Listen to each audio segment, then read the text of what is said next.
ಈಗ ಎಲ್ಲ ಕಡೆ ನಿಮಗೆ ಅಡ್ವರ್ಟೈಸ್ಮೆಂಟ್ಗಳು ಬರ್ತಾ ಇರ್ತವೆ. ನಾವು ಕೂಡ ಸಾಕಷ್ಟು ಕಾರ್ಯಕ್ರಮಗಳನ್ನ ಮಾಡಿದ್ದೀವಿ. ಈ share market, mutual fund, SIP ಇದರೆಲ್ಲ ಇನ್ವೆಸ್ಟ್ಮೆಂಟ್ ಮಾಡಿ ಅಂತೇಳಿ. ಕೆಲವರೆಲ್ಲ 10-15 ಸಾವಿರ ತೆಗೆದುಕೊಳ್ಳುವಂಥವ್ರು ಕೂಡ ಕೆಲವು ವರ್ಗದವ್ರು ಇದ್ದಾರೆ. ಸೊ ಅವ್ರೇನೋ ಒಂದು ಇನ್ವೆಸ್ಟ್ಮೆಂಟ್ ಮಾಡ್ತಾರೆ ಅದರೊಳಗಡೆ ಏನೋ ಒಂದಷ್ಟು ಲಾಭ ಅಂತ ಬರುತ್ತೆ. ಆಗ ಬರುವಂಥ ಪ್ರಶ್ನೆ ಟ್ಯಾಕ್ಸ್ ಅನ್ನುವಂಥದ್ದು. ಟ್ಯಾಕ್ಸ್ ಅಂತ ಬಂದಾಗ ಅಯ್ಯೋ ಏನೋ ನಾನು ಒಂದು ಸ್ವಲ್ಪ ಎಲ್ಲ ಕೂಡಿಕ್ಕಿ ಸೇವ್ ಮಾಡಿ ಒಂದು ಮ್ಯೂಚುವಲ್ ಫಂಡಲ್ಲೋ SIPನಲ್ಲೋ ಹಾಕ್ತೆ, ಇಲ್ಲಿ ನೋಡ್ರಿ ಇಲ್ಲಿ ಬೇರೆ ಟ್ಯಾಕ್ಸ್ ಬೇರೆ ಕಟ್ಟಬೇಕಂತಲ್ಲ ಅನ್ನುವಂಥ ಒಂದು ಪ್ರಶ್ನೆ ಬರುತ್ತೆ. ನಾವು ನಿಜವಾಗ್ಲೂ ಕೂಡ ಇಲ್ಲಿ ಟ್ಯಾಕ್ಸ್ನ ಅವಾಯ್ಡ್ ಮಾಡ್ಬೋದಾ, ಅಥವಾ ಟ್ಯಾಕ್ಸ್ ನಾವು ಕಟ್ಟಲೇಬೇಕಾ, ಅಥವಾ ಟ್ಯಾಕ್ಸ್ ಕಟ್ಟಂಗಿದ್ರೆ ಎಷ್ಟು ಅಮೌಂಟ್ ಕಟ್ಟಬೇಕು? ಈ ಎಲ್ಲ ಒಂದಷ್ಟು ಮಾಹಿತಿಗಳು ನಿಮಗೆ ಅತ್ಯವಶ್ಯಕವಾಗಿ ನಿಮಗೂ ಬೇಕು, ನನಗೂ ಬೇಕು. ಹೀಗಾಗಿ ನಾನು ಆರ್ಥಿಕ ತಜ್ಞರು ಹಾಗೂ ಹೂಡಿಕೆ ತಜ್ಞರಾದಂಥ ಶ್ರೀಕಾಂತ್ ಮಾತೃಬಾಯಿ ಸರ್ ಹತ್ರ ಬಂದಿದ್ದೀನಿ. ಸರ್, ಈಗ ನನ್ನ ತಿಂಗಳಿಗೊಂದು 5,000 ಏನೋ, ನನಗೊಂದು 15,000 ಏನೋ, ಇನ್ನೂ ಮದುವೆ ಆಗಿಲ್ಲ, ಬ್ಯಾಚುಲರ್ ಇದ್ದೀನಿ, ಒಂದು 5,000 ನಿಮ್ಮ ವೀಡಿಯೋಸ್ಗಳು ನೋಡಿ ನಾನು ಒಂದು 5,000 ಹೂಡಿಕೆ ಮಾಡಿ ಒಂದಷ್ಟೇನೋ ಒಂದು ಲಾಭ ಅಂತೇನೋ ನನ್ನ ಲಕ್ ಚೆನ್ನಾಗಿದೆ, ಒಂದಷ್ಟು ಬೇಗ ಲಾಭ ಸಿಗುತ್ತೆ ನನಗೆ. ಬಟ್ ಅದರ ಟ್ಯಾಕ್ಸ್ ಅಂತ ಬಂದಾಗ ದೊಡ್ಡವ್ರಿಗೆ ದೊಡ್ಡ ಅಮೌಂಟ್ ನೋಡಿರೋರಿಗೆ ಏನು ಅನ್ಸಲ್ಲ. ಫಸ್ಟ್ ಟೈಮ್ ಒಂದು ದೊಡ್ಡ ಅಮೌಂಟ್ ನೋಡ್ತಾ ಇದ್ದೀನಿ, ಇದರಲ್ಲಿ ಬೇರೆ ಗೌರ್ಮೆಂಟೇ ಕಟ್ಟಬೇಕೇನಪ್ಪ ಅನ್ನುವಂಥ ಒಂದು ಪ್ರಶ್ನೆ ಅಂತ ಬರುತ್ತೆ. ಹೊಂದ್ಕೊಂತೀವಿ. ಇದು ನಿಜವಾಗ್ಲೂ ಕೂಡ ನಾವು ಕಟ್ಟಲೇಬೇಕಾ ಸರ್? ಅವಾಯ್ಡ್ ಮಾಡೋಕ್ಕೆ ಕಾನೂನು ರೀತಿಯಲ್ಲಿ, ಒಳ್ಳೆ ರೀತಿಯಲ್ಲಿ ಅವಾಯ್ಡ್ ಮಾಡೋಕ್ಕೆ ಏನಾದ್ರು ಅವಕಾಶಗಳಿದೆಯಾ? ಫಸ್ಟ್ ಪಾಯಿಂಟು ವರ್ಡ್ ತಪ್ಪದು. ಟ್ಯಾಕ್ಸ್ ಅವಾಯ್ಡ್ ಮಾಡೋಕೆ ಹೋಗಬಾರ್ದು, ಟ್ಯಾಕ್ಸ್ ಪ್ಲ್ಯಾನ್ ಮಾಡಬೇಕು. ಅವಾಯ್ಡ್ ಮಾಡಿದ್ರೆ ಇಲ್ಲಿಗಲ್ ಆಗ್ಬಿಡುತ್ತೆ. ಟ್ಯಾಕ್ಸ್ ಪ್ಲ್ಯಾನ್ ಮಾಡಿ, which is A good thing. So tax plan ಮಾಡೋದಕ್ಕೆ ಏನು ಮಾಡಬೇಕು? ಸೊ ಗೌರ್ಮೆಂಟ್ ಏನು ಮಾಡುತ್ತೆ, ಫಸ್ಟು 1.25 ಲಕ್ಷ ಟ್ಯಾಕ್ಸ್ ಇಲ್ಲ. ನಿಮ್ಗೇನೋ ಲಾಭ ಬಂದರೆ ಫಸ್ಟು 1.25 ಲಕ್ಷ ಟ್ಯಾಕ್ಸ್ ಇಲ್ಲ. ಬಟ್ ಅದನ್ನು ನೀವು ಯೂಸ್ ಮಾಡಿದ ಅಂದರೆ ಲ್ಯಾಪ್ಸ್ ಆಗ್ಬಿಡುತ್ತೆ. ಸೊ ಅದನ್ನು ಯೂಸ್ ಮಾಡ್ಕೊಬೇಕು. ಅದಕ್ಕೆ ಪ್ರತಿ ವರ್ಷ 1.25 ಲಕ್ಷ ಅಷ್ಟು ಪ್ರಾಫಿಟ್ನ ತೆಗ್ದುಬಿಡ್ಬೇಕು. ಸೊ ನಾವೇನು ಹೇಳ್ತೀವಿ, 20 ವರ್ಷ ಇಡಬೇಕು, 25 ವರ್ಷ ಇಡಬೇಕಂತೀವಿ. ತೆಗ್ದುಬಿಟ್ರೆ ಎಲ್ಲಿಗೆ ಬೆಳಿಬೇಕು ತಾನೆ? ಸೊ ಏನು ಮಾಡ್ಬೇಕು ನೀವು, ಸಪೋಸ್ ಮಾರ್ಚ್ 10ನೇ ತಾರೀಕು ನೀವು ಮಾರಿದ್ಮೇಲೆ ಮಾರ್ಚ್ 11ನೇ ತಾರೀಕು ಮತ್ತೆ ತೊಗೊಂಬಿಡಿ. ಸೊ ನಿಮಗೆ ಅದೇ ಇನ್ವೆಸ್ಟ್ಮೆಂಟ್ ಮಾಡ್ದಂಗೆ ಆಗುತ್ತೆ. ಗೌರ್ಮೆಂಟ್ ಪ್ರಕಾರ ಇವಾಗ ಸಪೋಸ್ ನಿಮ್ಮ ಹತ್ರ 1 ಕೋಟಿ ಅಷ್ಟು ಮನೆ ಇದೆ. ಸೊ ಮನೆ ಲೆಕ್ಕ ತೊಗೊಂಡಿನಿ, ಮನೆಗೆ ಅಲ್ಲ ಇದು, ಓಕೆ, ಇಲ್ಲ ಇನ್ವೆಸ್ಟ್ಮೆಂಟೇ ತೊಗೊಳೋಣ. ಸೊ ACC ಶೇರ್ ಇದೆ, 1 ಲಕ್ಷ ಅಷ್ಟು ಶೇರ್ ಇದೆ, ಅದು 1.5 ಲಕ್ಷ ಬೆಳೆದಿದೆ. ಸೊ 1.5 ಲಕ್ಷ ನೀವು ಮಾಡಿದಾಗ 50,000 ಪ್ರಾಫಿಟ್ ಟ್ಯಾಕ್ಸ್ ಇಲ್ಲ. ಅದೇ 1 ಲಕ್ಷ 3 ಲಕ್ಷ ಆಗಿಬಿಟ್ಟಿದೆ. 3 ಲಕ್ಷ ನಿಮ್ಗೆ 2 ಲಕ್ಷ ಪ್ರಾಫಿಟ್ ಬಂತು. 2 ಲಕ್ಷದಲ್ಲಿ 1.25 ಲಕ್ಷ ಮೇಲೆ ನಿಮಗೆ ಟ್ಯಾಕ್ಸ್ ಇಲ್ಲ, ಮಿಕ್ಕಿ 75,000 ಮೇಲೆ ನೀವು ಟ್ಯಾಕ್ಸ್ ಕಟ್ಟಬೇಕು. ಅದಕ್ಕೆ ನೀವೇನು ಮಾಡಬೇಕು, 1.25 ಲಕ್ಷ ಬರುವಂಥ ಪ್ರಾಫಿಟ್ಟು ಅಂದರೆ 1 ಲಕ್ಷದ 2.25 ಲಕ್ಷ ಅಷ್ಟು ಮಾತ್ರ ಮಾರಿಬಿಟ್ಟು 75,000 ಅಷ್ಟು ಹಂಗೆ ಇಟ್ಕೊಬೇಕು. ಅದನ್ನು ಏನು ನಿಮ್ಗೆ ಬಂತು ಅದನ್ನು ನೆಕ್ಸ್ಟ್ ಡೇ ಮತ್ತೆ ACC ಶೇರ್ ಪರ್ಚೇಸ್ ಮಾಡಿ. ಆವಾಗ ನಿಮಗೆ ಗೌರ್ಮೆಂಟ್ ಪ್ರಕಾರ ಸಪೋಸ್ ನೀವು 100 ರೂಪಾಯಿ ತೊಗೊಂಡಿದ್ದೀರಾ, 150ಕ್ಕೆ ಮಾರಿದ್ದೀರಾ, ಮತ್ತೆ ನೀವು ತೊಗೊಂಡಿದ್ದು ಎಷ್ಟು, 150 ತಾನೆ? ಗೌರ್ಮೆಂಟ್ ಪ್ರಕಾರ ಇವಾಗ ನಿಮ್ಮ ಕಾಸ್ಟು, ನಿಮ್ಮ ಖರೀದಿ ಬೆಲೆ 100 ರೂಪಾಯಿ ಅಲ್ಲ, 150 ಆಗ್ಬಿಡುತ್ತೆ. ಸೊ ಆವಾಗ ನಿಮ್ಮ ಕಾಸ್ಟ್ ಬೆಳ್ಕೊಂಡು ಹೋಗುತ್ತೆ. According to books, according to income tax 150 ಆಗುತ್ತೆ. 150 ಆದಾಗ ನಿಮಗೆ ಟ್ಯಾಕ್ಸ್ ಕಮ್ಮಿ ಆಗುತ್ತೆ. ಸೊ ಈ ಥರ ಪ್ರತಿ ವರ್ಷ ಮಾಡ್ಕೊಂಡು ಹೋಗ್ಬೋದು, ಮಾಡಲೇಬೇಕು. ಸುಮಾರು ಜನಕ್ಕೆ ಗೊತ್ತಿಲ್ಲ ಇದು. This is called tax harvesting.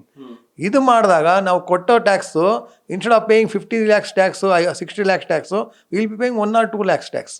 ಈ ದೊಡ್ಡ ಅಮೌಂಟ್ ಬರುತ್ತಲ್ಲ, 5 ಕೋಟಿ 10 ಕೋಟಿ, ಅವ್ರು 50 ಲಕ್ಷ ಟ್ಯಾಕ್ಸ್ ಕಟ್ಟೋ ಜಾಗದಲ್ಲಿ ಬರೀ 2 ಲಕ್ಷ ಇಲ್ಲ 5 ಲಕ್ಷ ಕಟ್ತಾರೆ. So this is called tax planning. ಇದು ಇಂಟೆಲಿಜೆಂಟ್ ಆಗಿ ಪ್ರತಿ ವರ್ಷ ಯೂಸ್ ಮಾಡ್ಬೋದು.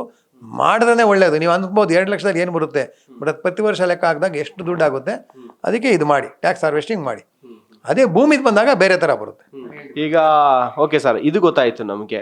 ಯಾವ್ದಾದ್ರು ಫಂಡ್ಗಳಲ್ಲಿ ಇನ್ವೆಸ್ಟ್ ಮಾಡಿದೆ ನಾವು ಶೇರಲ್ಲಿ ಅಂತ. ಈಗ ಭೂಮಿ ಮೇಲೆ ಇನ್ವೆಸ್ಟ್ ಮಾಡಿರ್ತೀವಿ ನಾವು, ರಿಯಲ್ ಎಸ್ಟೇಟ್ ಮೇಲೆ, ಅದೇ ಹೇಗೆ ಸರ್ ಅಂತ? ಸೊ ಭೂಮಿನಲ್ಲಿ ಏನಾಗುತ್ತೆ, ಸೊ ಸುಮಾರು ಜನ ಗೊತ್ತು, ಭೂಮಿ ಮಾರಿದ್ಮೇಲೆ ಇನ್ನೂ ಒಂದು ಭೂಮಿ ತೊಗೊಂಡ್ಬಿಟ್ಟು ನನಗೆ ಟ್ಯಾಕ್ಸ್ ಇಲ್ಲ ಅಂದ್ಬಿಟ್ಟು, which is most of the time ಜನರು ಗೊತ್ತು. ಓಕೆ, ಬಟ್ ನನಗೆ ಆಲ್ರೆಡಿ ವಯಸ್ಸಾಗಿದೆ, ನನಗೆ ಆಲ್ರೆಡಿ 10-15 ಜಾಗಗಳಿದೆ, ಮತ್ತೆ ಭೂಮಿ ಯಾರು ತೊಗೊಂಡಾರೆ ಬೇಡ, ಆ ಥರ ಇದ್ದಾಗ ಏನು ಮಾಡ್ಬೋದು, ಅದರಲ್ಲಿ 54EC ಅಂದ್ಬಿಟ್ಟು ಒಂದು ಸೆಕ್ಷನ್ ಇದೆ ಇನ್ಕಮ್ ಟ್ಯಾಕ್ಸ್ದು. ಅದರಲ್ಲಿ ಬಾಂಡ್ ಬರುತ್ತೆ. ಈ REC ಬಾಂಡು, REC ಅಂದ್ಬಿಟ್ಟು ಕಂಪನಿ ಇದೆ, ಅದ್ರದ್ದು bond, power corporation bond, national highway corporation, ಇವ್ರದ್ದು ಬಾಂಡ್ಗಳಿದೆ. ಅದನ್ನಲ್ಲಿ ಹೂಡಿಕೆ ಮಾಡ್ಬೋದು. ಎಷ್ಟು ಮಾಡ್ಬೋದು, 50 ಲಕ್ಷ ಅಷ್ಟು ಇನ್ವೆಸ್ಟ್ ಮಾಡ್ಬೋದು. ಆ್ಯಂಡ್ 50 ಲಕ್ಷ ಇನ್ವೆಸ್ಟ್ ಮಾಡಿದ್ರೆ ನಿಮಗೆ ಟ್ಯಾಕ್ಸ್ ಬರಲ್ಲ, ಅಷ್ಟು ಟ್ಯಾಕ್ಸ್ ಮಿಗುತ್ತೆ.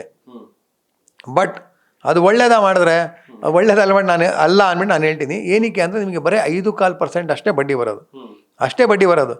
ಆ್ಯಂಡ್ 5 yearsವರೆಗೂ ನೀವು ದುಡ್ಡು ವಾಪಸ್ ತೊಗೊಳಂಗಿಲ್ಲ. ಆ್ಯಂಡ್ ಇನ್ನೂ ವರ್ಸ್ಟ್ ಕೇಸ್ ಏನಂದರೆ ಆ ಬಡ್ಡಿಗೂ ಟ್ಯಾಕ್ಸ್ ಇದೆ.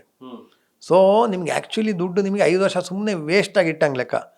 ಅದರ ಬದಲು ನೀವೇನು ಮಾಡ್ಬೋದು, ಇನ್ನೂ ಒಂದು ಭೂಮಿ ತೊಗೊಬೋದು, ಇಲ್ಲ ನಿಮ್ದು ಅಕಸ್ಮಾತ್ ಏನಾರ ಶೇರಲ್ಲಿ ಲಾಸ್ ಇದ್ದರೆ ಆ ಲಾಸ್ನ ಇದಕ್ಕೆ ಆ್ಯಡ್ ಮಾಡಿಬಿಟ್ಟು ಮಾರ್ಬೋದು.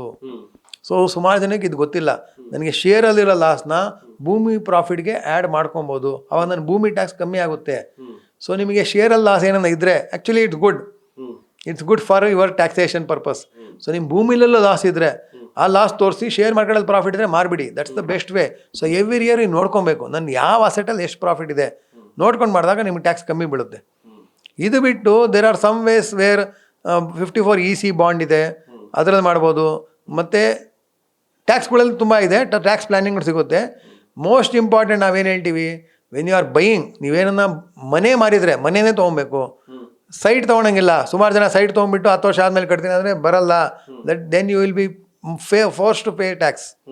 ಸೊ ನೀವು ಮನೆ ಮಾರಿದ್ರೆ ಮನೆಯೇ ತೊಗೊಬೇಕು. ಅಂದರೆ ನೀವು ಬೇಕಾದ್ರೆ ಸೈಟ್ ತೊಗೊಂಡು ಮನೆ ಕಟ್ಟಿ, ನೋ ಪ್ರಾಬ್ಲಮ್, ನಿಮಗೆ ಟೈಮ್ ಇದೆ. ಬಟ್ ನೀವು ತೊಗೊಂಡ್ಬಿಟ್ಟು ನಾನು ಅದರಲ್ಲಿ ಅಂಗಡಿಗಳು ಕಟ್ತೀನಿ ಕಮರ್ಷಿಯಲ್ ಅಂದರೆ then you will be have to face tax. So 54 EC ಬಾಂಡಲ್ಲಿ 50 ಲಕ್ಷ ಸೇವ್ ಮಾಡ್ಬೋದಷ್ಟೇ. ಅದ್ರ ಮೇಲೆ ಬೇರೆ ಆಪ್ಷನ್ ಒಂದೇ, that you have to buy land again. Sir, ಇದಕ್ಕೆ ಸಾಕಷ್ಟು ಜನರಿಗೆ ಇದಕ್ಕೆ ಒಂದು ಮಾಹಿತಿ ಬೇಕು ಸರ್. ಈಗ ನಮ್ಮ ಹಳ್ಳಿ ಕಡೆ, ಈಗ ನಮ್ಮ ಊರ ಕಡೆ ಮಾಗಡಿ ಸೈಡ್ ನಮ್ಮೂರು ಏರ್ಪೋರ್ಟ್ ಆಗ್ತಿದೆ ಅನ್ನುವಂಥ ಚರ್ಚೆಗಳಿದೆ. ಕೆಲವರೆಲ್ಲ ಮಾರೋದಕ್ಕೆ ರೆಡಿ ಇದ್ದಾರೆ, ಈಗ ಕೆಲವ್ರು ಮಾರೋಕ್ಕೂ ಕೂಡ ಆಗ್ತಾ ಇಲ್ಲ.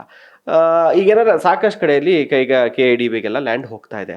ಒಂದು ಜನರಲ್ಲಿರುವಂಥ ಪ್ರಶ್ನೆ ಹಳ್ಳಿ ಜನರಿಗೆ, ಆಯ್ತಪ್ಪ ನಂದು 5 ಎಕರೆ ಇದೆ, 5 ಕೋಟಿ ಕೊಡ್ತಾರೆ, 5 ಕೋಟಿ ಕೊಟ್ಬಿಟ್ರು ದುಡ್ಡನ್ನ, 5 ಕೋಟಿ ತೊಗೊಂಡೋಗಿ ನಾನು ಬ್ಯಾಂಕಲ್ಲಿ ಇಟ್ಬಿಡ್ತೀನಿ, ನನ್ನ ಹೆಂಡತಿ ಹೆಸ್ರಲ್ಲಿ 1 ಕೋಟಿ, ಮಗನ ಹೆಸ್ರಲ್ಲಿ 1 ಕೋಟಿ ಅಂತಾರೆ. ಆ ಥರ ಬರುವಂಥ 5 ಕೋಟಿ ದೊಡ್ಡ ಮೊತ್ತವನ್ನು ಇವರು ಅದಕ್ಕೆ ಟ್ಯಾಕ್ಸ್ ಕಟ್ಟಬೇಕಾ? ಒಂದು ಡೈರೆಕ್ಟಾಗಿ ತೊಗೊಂಡೋಗಿ ಬ್ಯಾಂಕಲ್ಲೂ ಇಡ್ಬೋದಾ? ಅವ್ರಿಗೇನಾದ್ರು ಇಟ್ಟರೆ ಇನ್ಕಮ್ ಟ್ಯಾಕ್ಸ್ ಡಿಪಾರ್ಟ್ಮೆಂಟಿಂದ ನೋಟಿಸ್ ಬರುತ್ತಾ? ಈ ಒಂದು ಪ್ರಶ್ನೆ ಸರ್. ಇದು ಬೇಸಿಕ್, ಹಳ್ಳಿ ಜನಕ್ಕೆ ಅರ್ಥ ಆಗತ್ತರ ಹೇಳ್ಬಿಡಿ ಸರ್. ಸೊ ಗೌರ್ಮೆಂಟು ನಿಮಗೆ ಪ್ರಾಫಿಟ್ ಲಾಭ ಬಂದ ಮೇಲೆ ಆಗೋಯ್ತು, ಅವ್ರಿಗೆ ಟ್ಯಾಕ್ಸ್ ಕೊಡಲೇಬೇಕು, ಆಯಿತಾ? ಸೊ ನೀವು ಟ್ಯಾಕ್ಸ್ ಅವಾಯ್ಡ್ ಮಾಡೋಕ್ಕೆ ಏನು ಮಾಡಬೇಕು, ನೀವು ದುಡ್ಡು ಬಂದ ಮೇಲೆ ನಿಮ್ಮ ಹೆಂಡತಿ ಮಕ್ಳು ಕೊಡೋ ಜಾಗದಲ್ಲಿ ದುಡ್ಡು ಬರೋ ಮುಂಚೆನೇ ಆವಾಗಲೇ ನೀವು ಬೇಕಾದರೆ ಅವ್ರ ಹೆಸರಿಗೆ ಗಿಫ್ಟ್ ಮಾಡಿಬಿಡಿ, ದಾನ ಮಾಡಿಬಿಡಿ. ದುಡ್ಡನ್ನ ದಾನ ಮಾಡಿದ್ರೆ ಅವಾಗ ಗಿಫ್ಟ್ ಬರುತ್ತೆ. ಗಿಫ್ಟ್ ಇದ್ದಾಗ ಟ್ಯಾಕ್ಸ್ ಬರಲ್ಲ, ಅವ್ರಿಗೆ ಬರಲ್ಲ ಟ್ಯಾಕ್ಸು. ಪ್ಲಸ್ ನಿಮ್ಮದು ಏನಾಗುತ್ತೆ, ನಿಮ್ಮದು ಟ್ಯಾಕ್ಸ್ ಭಾಳ ಕಮ್ಮಿ ಆಗುತ್ತೆ. ಆ್ಯಂಡ್ ಜ್ಞಾಪಕ ಇಟ್ಕೊಳ್ಳಿ, ಈ ನೀವು ಸಪೋಸ್ ನೀವು ಒಂದು 40 ವರ್ಷ ಮುಂಚೆ ತೊಗೊಂಡಿದ್ದೀರಾ, ಬರೀ 1 ಲಕ್ಷ ತೊಗೊಂಡ್ರಿ, ಇವಾಗ 100 ಲಕ್ಷ ಆಗಿಬಿಟ್ಟಿದೆ, 1 ಕೋಟಿ ಆಗಿಬಿಟ್ಟಿದೆ. ಸೊ ನೀವು 99 ಲಕ್ಷದ ಮೇಲೆ ಟ್ಯಾಕ್ಸ್ ಕಟ್ಟಬೇಕಾ? ಇಲ್ಲ, ಅದಕ್ಕೂ ಹಣದುಬ್ಬರ ಆ್ಯಡ್ ಮಾಡ್ಬೋದು. ಅಂದರೆ ನೀವು 1 ಲಕ್ಷ ತೊಗೊಂಡಿದ್ದೆ, ಅದಕ್ಕೆ ದುಡ್ಡಿನ ಬೆಳೆ ಬೆಳೆದಿರುತ್ತಾನೆ. ಸೊ 1 ಲಕ್ಷ 15 ಲಕ್ಷ ಆಗಿರ್ಬೋದು. ಪ್ಲಸ್ ನೀವೇನೇನು ಖರ್ಚು ಮಾಡಿದ್ದೀರಾ ಅದಕ್ಕೆ ಅದು ನೀವು ಸೇರಿಸ್ಬೋದು. ಅಂದರೆ ಅದಕ್ಕೆ ಇಂಪ್ರೂವ್ ಮಾಡೋದಕ್ಕೆ ಕಾಂಪೌಂಡ್ ಕಟ್ಟಿರೋದು, ಮತ್ತು ನೀವೇನ ಟ್ಯಾಕ್ಸ್ ಕಟ್ಟಿದರೆ ಅದು ಎಲ್ಲ ಸೇರಿಸ್ಬಿಟ್ಟು ನಿಮ್ಮ ಆ್ಯಕ್ಚುಲಿ ಬೆಲೆ 1 ಲಕ್ಷ ಅಲ್ಲ, 30 ಲಕ್ಷ 40 ಲಕ್ಷ ತೋರಿಸ್ಬೋದು. ಅದಕ್ಕೆ ಅಫ್ಕೋರ್ಸ್ ದಾಖಲೆಗಳು ಚೀಟಿಗಳು ಇರಬೇಕು. ಆವಾಗ ನಿಮಗೆ ಟ್ಯಾಕ್ಸ್ 99 ಲಕ್ಷದ ಮೇಲೆ ಅಲ್ಲ, 60 ಲಕ್ಷ ಎಷ್ಟಿದೆ ಪ್ರಾಫಿಟ್ ಅದ್ರ ಮೇಲೆ ಕಟ್ಟಬೇಕಾಗುತ್ತೆ. ಈ 60 ಲಕ್ಷದ ಮೇಲೂ ಅಗೇನ್ ಮೊದಲು ನಿಮಗೆ ಟ್ಯಾಕ್ಸ್ ತುಂಬ ಜಾಸ್ತಿ ಇತ್ತು, ಇವಾಗ ಟ್ಯಾಕ್ಸ್ ಕಮ್ಮಿ ಆಗಿದೆ. ಟ್ಯಾಕ್ಸ್ ಭಾಳ ಕಮ್ಮಿ ಆಗಿದೆ, ಬರೀ 12% ಇದೆ. ಮೊದಲು 20% ಇತ್ತು. ಸೊ 20%ಅಲ್ಲಿ 12%ಅಲ್ಲಿ ತುಂಬ ಕಮ್ಮಿ ಆಗಿದೆ. So tax has come down. So you can definitely ನೀವು ಟ್ಯಾಕ್ಸ್ ಕಟ್ಬಿಟ್ರೆ ಒಳ್ಳೆಯದು. ಇವಾಗ ನಿಶ್ಚಿಂತವಾಗಿ ಆರಾಮಾಗಿರ್ಬೋದು. ಆ್ಯಂಡ್ ಮಕ್ಕಳು ಟ್ಯಾಕ್ಸ್ ಮಿಕ್ಸೋದಕ್ಕೆ ಏನು ಮಾಡ್ಬೇಕು, ನೀವು ಅವ್ರಿಗೆ ಗಿಫ್ಟ್ ಮಾಡಿ. ಗಿಫ್ಟ್ ಮಾಡಿದ್ರೆ ಅದಕ್ಕೆ ಟ್ಯಾಕ್ಸ್ ಇಲ್ಲ. ಇನ್ಫ್ಯಾಕ್ಟ್ ಗಿಫ್ಟ್ ಬಗ್ಗೆ ಬೇಕಾದ್ರೆ ಕೇಳಿ, ಹೇಳ್ತೀನಿ. ಸೊ ಗಿಫ್ಟ್ಗೆ ಟ್ಯಾಕ್ಸ್ ಇಲ್ಲ, and they can leave peacefully. And ಮತ್ತೆ ಅವೆಲ್ಲ ಹೇಳ್ದಂಗೆ 54 EC ಬಾಂಡ್ ಇದೆ, ಮತ್ತು ಟ್ಯಾಕ್ಸ್ ಕಟ್ಟಬೇಕಾಗುತ್ತೆ, ಕಟ್ಬಿಡಿ. 54 EC ಬಾಂಡ್ ಅಂದರೆ 50 ಲಕ್ಷವರೆಗೂ ಟ್ಯಾಕ್ಸ್ ಫ್ರೀ ಇದೆ. ನಾನು ಅದಕ್ಕೆ ಹೇಳಿದ್ದು, ನೀವು ಮಾರೋ ಮುಂಚೆ ಅವರಿಗೆಲ್ಲ ದಾನ ಮಾಡಿಬಿಟ್ರೆ ಎಲ್ಲರಿಗೂ 50 ಲಕ್ಷ ಸೇವ್ ಆಗುತ್ತೆ. ಸೊ 5 ಜನಕ್ಕೆ 50 ಲಕ್ಷ 2.5 ಕೋಟಿ ಮಿಕ್ತಲ್ವಾ? ಸೊ ಅದಕ್ಕೆ ದಾನ ಮಾಡೋ ಮುಂಚೆ ನೀವು ಗಿಫ್ಟ್ ಕೊಟ್ಬಿಟ್ಟು ಅವರ ಹೆಸರು ಮಾಡಿಬಿಡಿ, then you will save lot of tax. ಈಗ ರೈತರುಗಳು ಏನಂತಿದ್ದಾರೆ ಅಂದರೆ, ರೈತರುಗಳು ಏನೇ ಬೆಳೆದ್ರು ಏನೇ ತೊಗೊಂಡ್ರು ಕೂಡ ಟ್ಯಾಕ್ಸ್ ಇಲ್ಲ. ಅದೇ ರೀತಿ ನಮ್ಮದೇ ಜಮೀನು ನಾನು ಮಾರ ಅದಕ್ಕೂ ಏನು ಟ್ಯಾಕ್ಸ್ ಇಲ್ಲ ಅಂತೇಳಿ ಏಕಾಏಕಿ ತೊಗೊಂಡೋಗಿ ಬ್ಯಾಂಕಲ್ಲಿ ಇಡಕ್ಕೆ ಹೋಗ್ಬಿಡ್ತಾರೆ.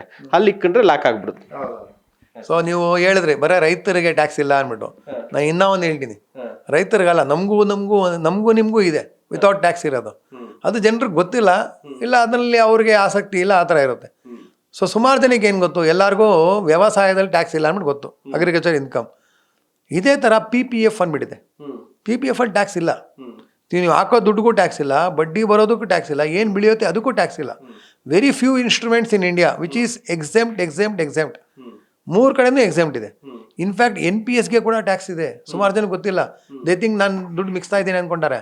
NPS ಅಲ್ಲಿ ಎಂಡಲ್ಲಿ ಟ್ಯಾಕ್ಸ್ ಇದೆ, ಮತ್ತೆ ನಿಮ್ಮ ದುಡ್ಡು ಬೇರೆ ಲಾಕ್ ಬೇರೆ ಆಗ್ಬಿಡುತ್ತೆ. EPF ಟ್ಯಾಕ್ಸ್ ಇಲ್ಲ, ಎಂಪ್ಲಾಯಿ ಪ್ರಾವಿಡೆಂಟ್ ಫಂಡ್ ಟ್ಯಾಕ್ಸ್ ಇಲ್ಲ, PPF ಟ್ಯಾಕ್ಸ್ ಇಲ್ಲ, ಇನ್ನೂ ಒಂದು ಟ್ಯಾಕ್ಸ್ ಇಲ್ಲ. ಅದು ಸುಮಾರು ಜನಕ್ಕೆ ಗೊತ್ತಿಲ್ಲ. ಅದು ಯಾವುದಂದರೆ alternative investment fund, AIF. So ಇದು ನಾವು ಹೇಳ್ತೀವಲ್ಲ, ಸಾಹುಕಾರ ಆಗ್ತಾರೆ, ದುಡ್ಡಿರೋ ಕಡೆಯಿಂದ ದುಡ್ಡು ಹೋಗುತ್ತೆ, rich will become richer. So AIFಗೆ ಎಷ್ಟು ಗೊತ್ತಾ, ಮಿನಿಮಮ್ 1 ಕೋಟಿ, 1 crore investment. So only obviously rich people can invest. ಅದಕ್ಕೆ ಟ್ಯಾಕ್ಸ್ ಎಷ್ಟು, ನೀವು ಎಷ್ಟೇ ದುಡ್ಡು ಬರಲಿ. ನಾನು AIF ಬಗ್ಗೆ ಮೊನ್ನೆ ಹೇಳಿದ್ನಾ, ಹಾಂ, ಮತ್ತೆ ಆಯ್ತು ಬಿಡಿ ಸಾಕು. ಸೊ AIFಗೆ ಟ್ಯಾಕ್ಸ್ ಇಲ್ಲ. You can whatever profit you get is tax free. And ನೋಡಿ, ನೀವು ಇನ್ವೆಸ್ಟ್ ಮಾಡ್ಬೋದು, ಎಲ್ಲರೂ ಇನ್ವೆಸ್ಟ್ ಮಾಡ್ಬೋದು. ಸೊ ಆಪ್ಷನ್ಸ್ ಇಲ್ಲ ಅಂದ್ಬಿಟ್ಟಲ್ಲ, ಆಪ್ಷನ್ಸ್ ಇದೆ, ನಾವು ಹುಡುಕ್ಬೇಕು. ಪ್ಲಸ್ ಇನ್ನೂ ಒಂದಿದೆ, which is a very new thing, that is called GIFT City. GIFT ಸಿಟಿನಲ್ಲಿ ನೀವು ಇನ್ವೆಸ್ಟ್ ಮಾಡಿದ್ರೆ, NRI ಅಂದ್ಬಿಟ್ಟು ಶುರು ಮಾಡಿ ನಮಗೂ ಮಾಡಿದ್ದಾರೆ ಇವಾಗ, ಅದನ್ನೆಲ್ಲ ಅಷ್ಟೇ, ಏನೇ ಇನ್ಕಮ್ ಬಂದರೂ that is completely tax free. So ನೀವು ಹುಡುಕ್ಬೇಕಷ್ಟೇ. ನಿಮಗೆ ಏನನ್ನ ರಿಯಲಾಗಿ ಟ್ಯಾಕ್ಸ್ ಮಿಕ್ಸ್ ಬೇಕಂದ್ಬಿಟ್ಟು ಏನನ್ನ ಇದ್ದರೆ, ನೀವು ಎಲ್ಲ ಫ್ರೀ ಸಿಕ್ಕಿದ್ರೆ ಆಗಲ್ಲ. ನೀವು ಹೋಗ್ಬಿಟ್ಟು ಒಂದು ಟ್ಯಾಕ್ಸ್ ಪ್ಲಾನರ್ಗೆ ಹಿಡಿಬೇಕು, ಲಾಯರ್ ಹಿಡಿಬೇಕು, ಫೈನಾನ್ಷಿಯಲ್ ಹಿಡಿಬಿಟ್ಟು ಅವ್ರದ್ದೇನಿದೆ ಫೀಸ್ ಕೊಟ್ಬಿಟ್ಟು ಕೇಳಿದ್ರೆ then they will guide you. So ನಿಮಗೆ 1,000 ರೂಪಾಯಿ ಹೋಗಿ 1 ಲಕ್ಷ ಬರುತ್ತೆ ಅಂದರೆ ಏನಕ್ಕೆ ಮಾಡಬಾರ್ದು? So please do this, you will save lot of money and you will grow faster.